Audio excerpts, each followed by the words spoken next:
Halo semuanya, hari ini kita akan ngebahas sesuatu yang penting banget, yaitu gimana caranya nemuin bantuan profesional yang pas buat kesehatan mental kita, biar nggak salah jalan gitu. Pernah nggak sih ngerasa bingung banget waktu mau cari dukungan kesehatan mental? Ada psikolog, psikiater, terapis, waduh banyak banget kan? Wajar kok kalau kita ngerasa agak tersesat. Terus harus mulai dari mana dong? Nah, analogi ini pas banget kan? Setiap profesional itu punya peran yang unik buat ngebantu kita sampai ke tujuan, yaitu kondisi mental yang lebih baik. Yuk, kita kenalan satu persatu sama para pemandu ini. Oke, perjalanan kita dimulai ya. Pemandu pertama kita adalah psikolog, yang bisa kita sebut sebagai ilmuwan pikiran. Apa sih sebenarnya kerjaan mereka? Coba deh bayangin psikolog itu kayak ahli dalam ilmu psikologi. Mereka sekolah bertahun-tahun, seringnya sampai level doktor, cuma buat ngertiin gimana cara kerja pikiran kita. Keren ya? Jadi bisa dibilang mereka ini tuh semacam pembuat peta buat landscape mental kita. Mereka pakai macam-macam alat, mulai dari tes psikologis sampai terapi bicara, atau talk terapi kayak CBT, yang tujuannya bantu kita ngenarin dan ngubah pola pikir atau perilaku yang kurang pas. Nah, ini kuncinya. Psikolog itu jadi tempat pertama yang pas banget buat dapat pemahaman dan diagnosis yang dalam. Tapi kalau urusannya udah sama obat-obatan, kita butuh pemandu yang lain.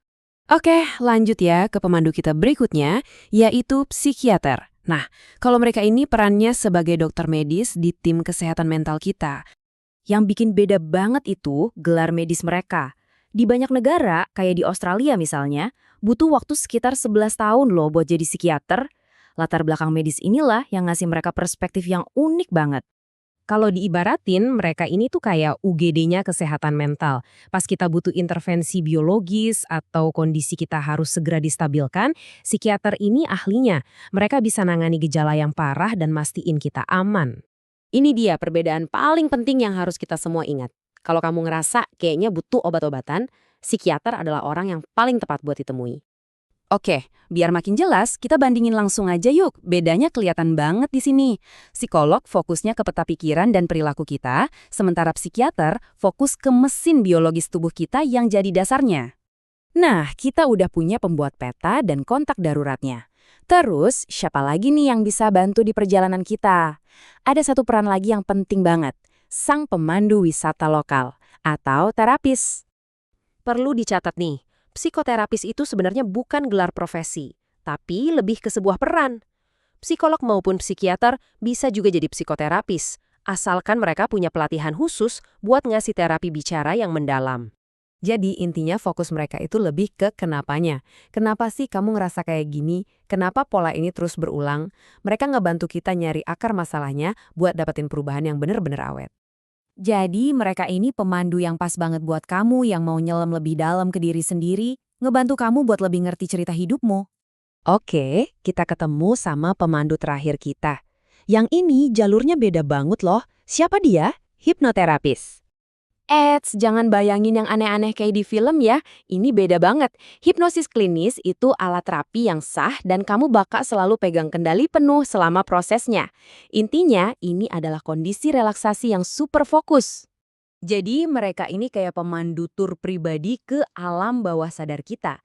Tujuannya adalah buat nargetin langsung ke akar keyakinan yang mungkin udah mendarah daging, supaya bisa bikin perubahan dari dalam. Nah, ingat ya, terapi ini biasanya fokus ke solusi dan nggak butuh waktu lama. Cocok banget kalau kamu punya masalah spesifik yang pengen cepat-cepat diatasi. Yang paling keren, semua pemandu ini tuh bisa kerja bareng loh. Mereka itu satu tim. Perjalananmu mungkin aja dimulai dari psikolog buat diagnosis, terus ke psikiater buat stabilisasi, baru deh balik lagi buat terapi yang lebih dalam. Setiap peran saling ngelengkapin buat dukung kamu. Oke, sekarang pertanyaannya, dari semua pilihan ini gimana cara milihnya ya? Tenang, kita bikin simple. Nah, anggap aja tabel ini contekan pamungkas buat kamu. Semuanya ada di sini. Boleh banget di-pause dulu buat dilihat mana yang paling cocok sama kebutuhanmu sekarang. Simpen aja buat nanti. Pada akhirnya, nggak ada satu jawaban yang benar buat semua orang. Pemandu terbaik adalah orang yang bikin kamu ngerasa aman, didengerin, dan dimengerti. Langkah yang paling penting adalah ngambil langkah pertama itu. Jadi, pemandu mana yang bakal kamu pilih buat memulai perjalananmu?